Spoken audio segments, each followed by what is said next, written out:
Hare Krishna, dear devotees. Thank you very much for joining. Om Namo Bhagavate Vasudevaya. Om Namo Bhagavate Vasudevaya. Om Namo Bhagavate Vasudevaya. So, Hare Krishna, everybody.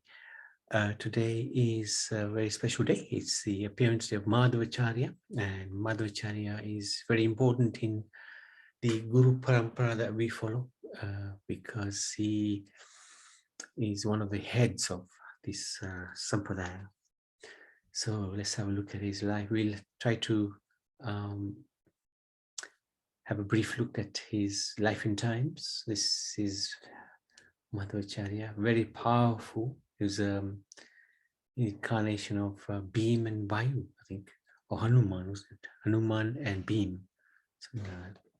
Very powerful personality. So who is he in context of these Sampradayas, and why is he so important? So this is a little timeline since Krishna left this world, back to the spiritual world, when Kali Yuga enters, over 5,000 years ago. Then Lord Buddha came. And the reason he came was to dismantle the Vedic system of animal sacrifices that were taking place in the name of the Vedas. And he succeeded.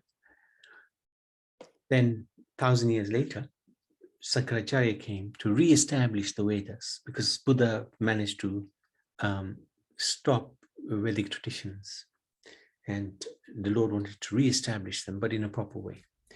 So Shankaracharya appeared, but he did not identify the ultimate reality to be a personal form. So then, in order to do that, in order to establish the Lord in his personal form, 4 great acharyas came. First, Vishnu Swami from the Rudra Sampradaya, then Ramanujacharya from the Sri Sampradaya. And we'll talk about him tomorrow, Ramanujacharya, because it's his appearance day tomorrow. And then the 4 Kumaras came. Oh, sorry, no, Nimbakacharya came, part of the 4 Kumara Sampradaya. And then Madhvacharya, whose life we're looking at today. And he's part of this, the Brahma Sampradaya. And 500 years, just over 500 years ago, Chaitanya Mahaprabhu came and who consolidated all 4 of these sampradayas. And then, of course, our own Srila Prabhupada, who distributed it throughout the whole world. So a little idea of the different sampradayas. We got the 4 here, and then Gaudiya. And the main acharyas, we just briefly talked through. The main deities, the Rudra Sampradaya, Krishna and Nrsimha. 4 Kumaras, Krishna. And Sri Sampradaya mainly worship Vishnu. Brahma Sampradaya, especially the Madhvas, Madhvacharya's root, worships Vishnu. Gaudiya is mainly the Krishna form. And their philosophy is slightly different compared to each other. One thing they're united on is that God has a form, but they have slight differences in how they view the position of the Supreme. And I won't go into any detail, except to say that this one, Gaudiya one, is Achintya Bede Abede Tattva. Basically, their view of the absolute is it's inconceivable, and in one sense, it's inconceivable oneness and difference at the same time. So we, in the sense, what they're saying is we are one with God, but we're different at the same time.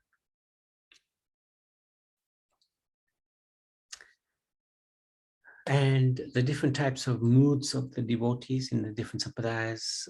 Rudra is more parental, friendship, conjugal, as is Kumaras. In the Sri, it's mainly servant or parent. In the Brahma Madhav Sampradaya is mainly servant. But in Gaudiya, it's all 4, all 5. Neutrality, servant, friend, parental, and conjugal.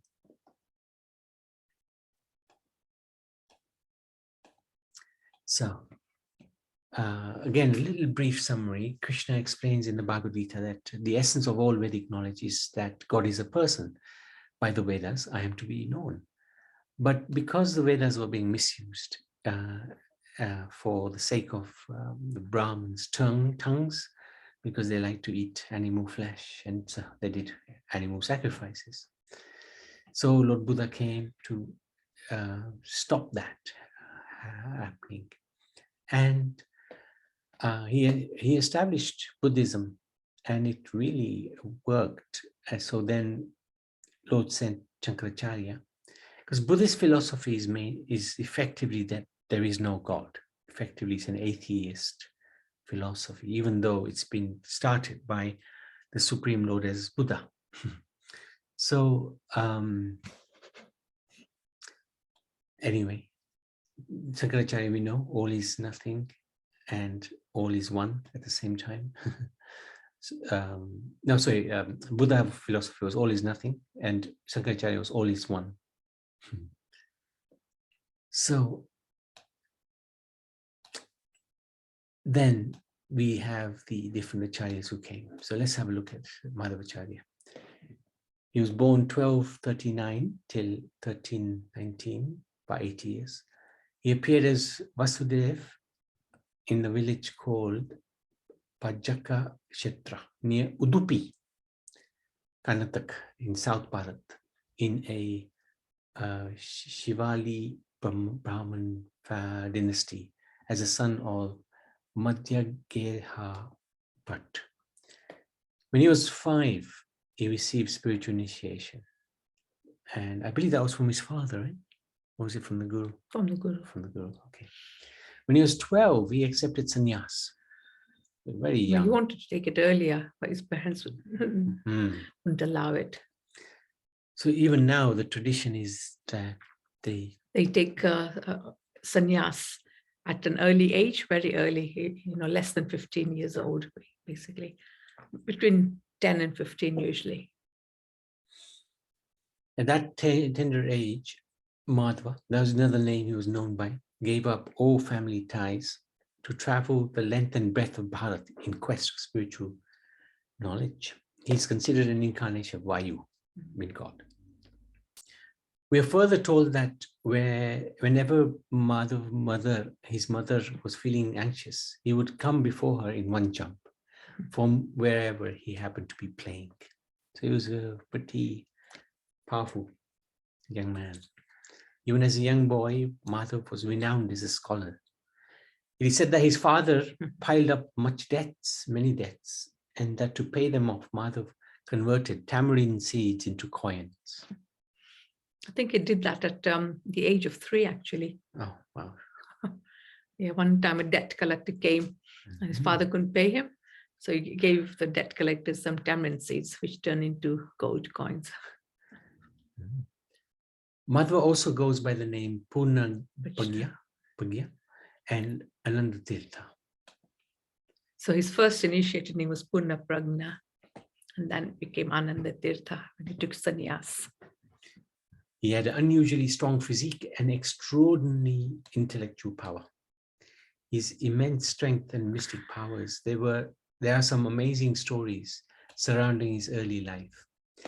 It is said near Madhav's house, a demon named Maniman lived in the form of a snake. Madhav killed him with a big toe of his left foot. Once a fierce Bengali tiger attacked Madhvacharya's sannyas disciple Satyatirtha. Madhvacharya wrestled the tiger and sent him away with his tail between his legs.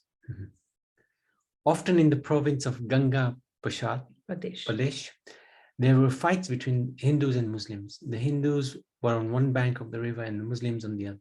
Due to the community tension, no boat was available for crossing the river. The Muslim soldiers were always stopping passengers on the other side. But Madhvacharya didn't care for these soldiers. He crossed the river anyway. And when he met the soldiers on the other side, he was brought before the king. The king was so pleased with him due to his brave behavior that he wanted to give him a kingdom and some money. But Madhvacharya refused. While walking on the road, he was attacked by some dacoits, but by his bodily strength, he killed them all. His pursuit of the absolute truth. He wrote 3 important treatises on the Vedanta Sutra, the Bhagavad Gita, and the Upanishads. His theology is called Shuddha Dvaita, pure dualism. More than anyone, he stressed the difference between God and the individual soul. So that's the dualism. Whereas Chaitanya Mahaprabhu, he maintained that dualism, but he also said the living entity is one with the Supreme, in the sense that he is spiritually, he is in quality one. Quantity is huge. God's quantity is huge. By giving a pure interpretation of Vedanta Sutra, he promoted pure theism. He named his innovative Shastric explanation Dvaita Dvaita Vada, pure dualism. Madhvacharya's learning and devotion to Krishna were famous throughout Bharat. He traveled extensively throughout Bharat and defeated innumerable Jains, Buddhists, Mayavadis, atheists, logicians, and agnostics. In the course of his travels, Madhva visited Badrikaksham, a place of pilgrimage high in the Himalayas. There he met the great sage Vyasadeva. So this is a long time after Mahabharata. Mm-hmm. So basically, his guru was following impersonalism, Sankaracharya's philosophy, and Madhvacharya would argue with his guru. And so his guru said, okay, why don't you write a thesis on all the Vedas, the Vedanta Sutra, and then, convince me that way. So he wrote the Vedanta Sutra. This is at the age of about 19. And then he said, he decided that because he needed to get the blessings of Vyasadeva, he went to Badrikashram at that time, to get the blessings of Vyasadeva for the Vedanta Sutras that he'd written. So that was the first time he met Srila Vyasadeva in Badrikashram. Okay. By studying under Vyasadeva, Madhva grew even greater in his scholarship. Vyasadeva gave him a Shaligram Sila called Ashtamurti, approved his Madhvacharya's Bhagavad Gita commentary, and blessed Madhvacharya with deeper realization of the Shastra. Yeah. So and then when he came back, he showed his guru his sutras, and his guru was convinced, and his guru became his disciple. There you go. It's an interesting picture. Ved Vyas in the Himalayas with Madhvacharya. So this tradition is that he is regarded the guru. So Vyasadeva is regarded the guru of Madhvacharya because he gave him the shiksha. His pastimes in Udupi, which is a very famous place. I'm not sure how many devotees have been there. It's a phenomenal place. After coming down. Oh, very good. Very good. After coming down from the Himalayas, Madhava at last returned to his birthplace, Udupi, and wonderful pastime unfolded. Yes. Once a ship, while approaching the shore near Udupi, faced a great storm and was in imminent danger. Madhvacharya was standing on the seashore and directed the ship by waving his cloth. The ship was saved, and the captain prostrated himself before the Acharya, thanking him for what he believed was a miracle. He requested Madhva to take something as a gift. Madhva, by his inner vision, saw lying in the ship a heavy lump of gopi chandan, type of white clay used for tilak. He asked for that as a gift. Surprised at the seemingly trivial request, the captain obliged. The Acharya put his hand inside the lump of clay and brought forth a murti of Balakrishna, Balgopal, Krishna in his childhood pastime. The deity was so heavy that the very fact that the Acharya could carry it at all by himself was astounding. It took many people to carry, but he would do it himself. More amazing was the information he revealed on the deity. It was apparently made by the divine architect Vishwakarma and was kept by Krishna's leading queen Rukmini in Dwaka, in Dwapar Yuga. So this is the idea of the deity. When Dwaka was submerged in the see at the end of Krishna's time, the deity was lost, although it was given to Arjuna. Right? Yeah. I heard someone actually mentioned that Rukmini actually gave it to Arjun, and then Arjun left it in a cave, and he forgot all about it. And then when Dwarka was submerged, everything got submerged, and deity was left there. And then somehow it managed to get in the hands of the boatmen. And the same deity is now worshipped in Udupi, very famously. Deity has a stick in one hand and a lump of food in the other hand. As soon as Madhvacharya received the deity of Krishna in this way, he composed a prayer. Madhvacharya personally brought and installed the deity to Udupi. Worship of the Lord Krishna's deity is still going on at Udupi according to the plans Madhvacharya established. So he set a very strong deity worship rota. He had 8 disciples, all of whom took sannyas from him and became directors of the 8 monasteries, the maths. He established these 8 maths to lovingly serve Udupi Krishna. The sannyas leaders of each math worshipped Krishna deity with a rigorous regime of ceremonial, ritual, punctuality, and impeccable personal conduct. Every Kadashi they observed nirjal, total fast from all food and water. So this is the deity. In one hand you can see he is holding a stick, and the other hand is supposed to have a laddu. This is a closer version. This is the temple from outside. Very beautiful. And they only have a small window where one can have darshan of the deity. Very nice gut is here as well. Temple is just on this side here. So Madhvacharya's 9 teachings. Bhagavan Shri Krishna alone is supreme absolute truth, one without a second. So that's the dualism. He is different from us. He is the object of worship in all the Vedas. The universe is real. So because the Mayavadis, they say that the universe is illusionary. It's not real. But actually it is real, it's just temporary. The difference between Ishwar and Jiva and matter are real. And this is where Chaitanya Mahaprabhu has a little different twist on this, because he says, Achintya bede bede tattva. So one, but it's different at the same time. Jiva souls are by nature the servants of the Supreme Lord Hari. There are 2 categories of Jiva, liberated and illusioned. Liberation, moksha, means attaining the lotus feet of Bhagavan Krishna. In other words, entering an eternal relationship of service to the Lord. Pure devotional service to Krishna is the only way to attain this liberation. In the 9th, the truth may be known by Patraksha, direct perception, Anuman, inference or logic, Sabda, spiritual sound or Vedic authority. So we would agree with all of these 9. Srila Prabhupada's comments on Madhvacharya. Srila Madhvacharya is the original Acharya for those who belong to the Madhav Gaudiya Sampradaya. So this is Srimad Bhagavatam 6.140.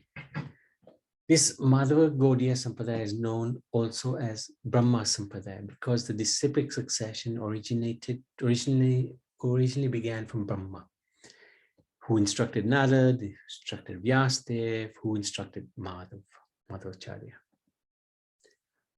So that's from the Krishna book. Among the 4 Vaishnava Acharyas, who are all accepted by the Gaudiya Vaishnava, see, it's Gaudiya. Sri Ramanujacharya appeared in the southern part of Andhra Pradesh at Mahabhutapuri. Sri Madhvacharya appeared at Pachaka near Vimanagiri in the district of Mangalore. Sri Vishnu Swami appeared at Pandya and Nimbakacharya appeared at Mungera Patana in the extreme south. Sri Chaitanya Mahaprabhu accepted the chain of disciplic succession from Madhvacharya. But the Vaishnavas in his line in the line of Madhvacharya do not accept the Tattvadis who also claim to belong. Oh no, sorry, this is Chaitanya Mahaprabhu. But the Vaishnavas in Chaitanya Mahaprabhu's line do not accept the Tattvavadis who also claim to belong to the Madhva Sampradaya. So Madhva Sampradaya has a number of acharyas, different thoughts. So to distinguish themselves clearly from the Tattvavadi branch of Madhva descendants, the Vaishnavas of Bengal prefer to call themselves Gaudiya Vaishnavas.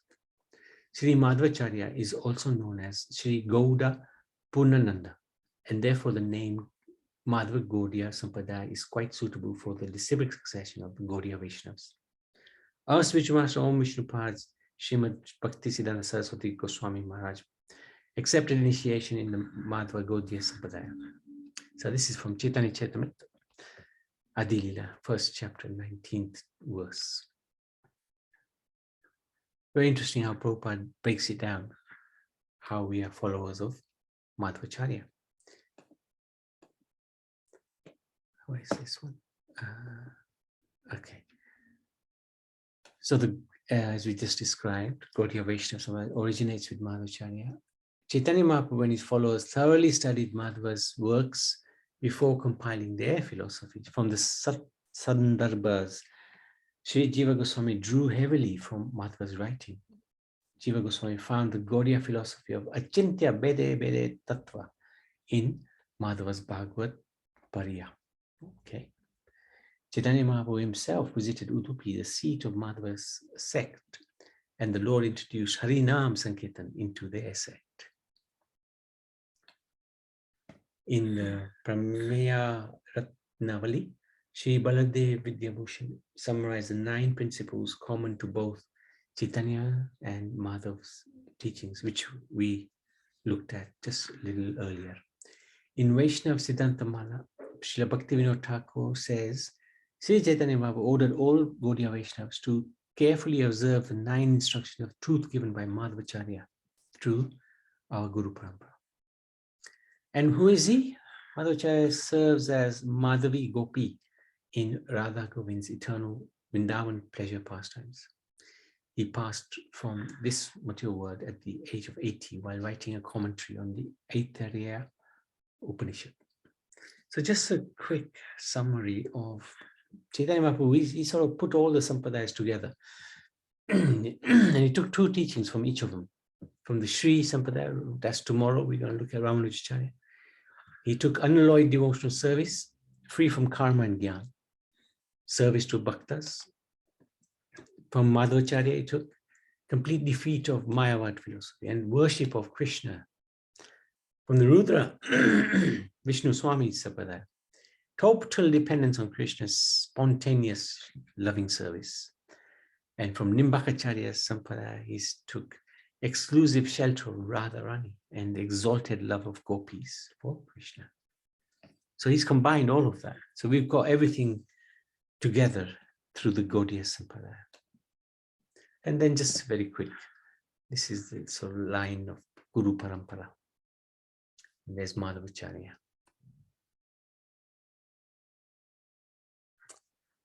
Okay, any questions, any comments? So quick summary of the life and times of Madhvacharya.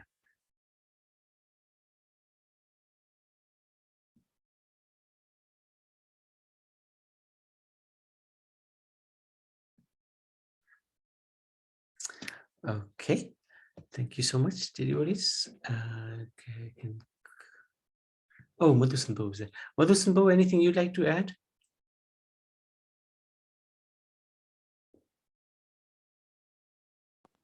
He's coming.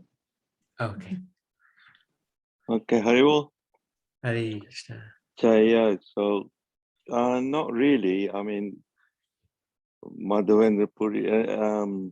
Tomorrow you're doing Ramanujacharya. Yeah, that's right. Yeah, because there was that big statue being in Hyderabad, you know, of Ramanujacharya. So we'll find out more about that, maybe. Yeah, but no, fine. No, but it's quite historically, you know, the position of how the Vedas were, how people were diverted away from the Vedas by Buddha. Then Sankaracharya brought that back, and then again, but it's understanding difference between Dvaita and Advaita, and there's still that the philosophical difference carry on, don't they, for a bit. But like I said, Prabhupada and Chaitanya, obviously, Achintya Veda Veda Tattva, so that we're fortunate, actually. Prabhupada clarifies all that for us, though. Yeah. No, thank you. Yeah. Good. Thank you so much. Okay. Naniben? Yeah, Hare Krishna, Prabhuji. Hare Krishna. I think I read somewhere or somebody told me that Madhvacharya, I think he met Vyasdev. That's how right. he's, yeah. Do you know anything more than that? Yeah, I think you missed it. We were discussing it earlier. I know. I was just gone out. Yeah. So basically, his guru followed impersonal philosophy, Sankaracharya's philosophy. So Madhvacharya was trying to convince his guru about Vaishnavism. So his guru said, okay, why don't you write something on it, some commentaries? So that's how he wrote the Vedanta Sutras. And he wrote them, and then he said, well, I can't really give them to my guru without the blessings of Vyasadeva. So he went to Badrikashram. This is at the age of about 18, 19. So he went to Badrikashram and met Vyasadeva and got his blessings for this Vedanta Sutras that he'd written. Then he went back to his guru and showed him the Vedanta Sutras, and his guru was convinced. And at that time, his guru became his disciple and stopped following Sankaracharya's teachings.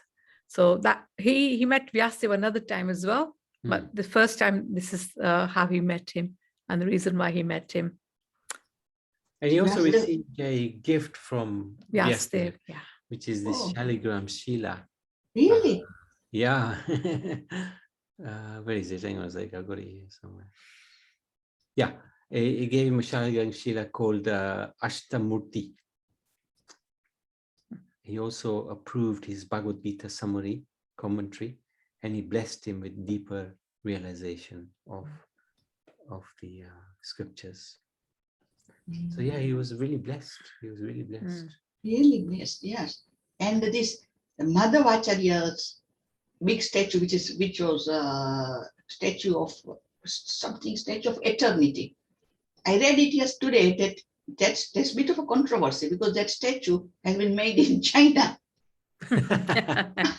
Everything's made in China. What to do? What to do? Yeah, I just thought a little bit of a laugh. Thank you for putting that in there. I think the computers, the phones, everything is Chinese. Chinese made. Yeah. Well, even our favorite builder is Chinese. So what to do? Yes. And I know. I just remembered one more thing as well.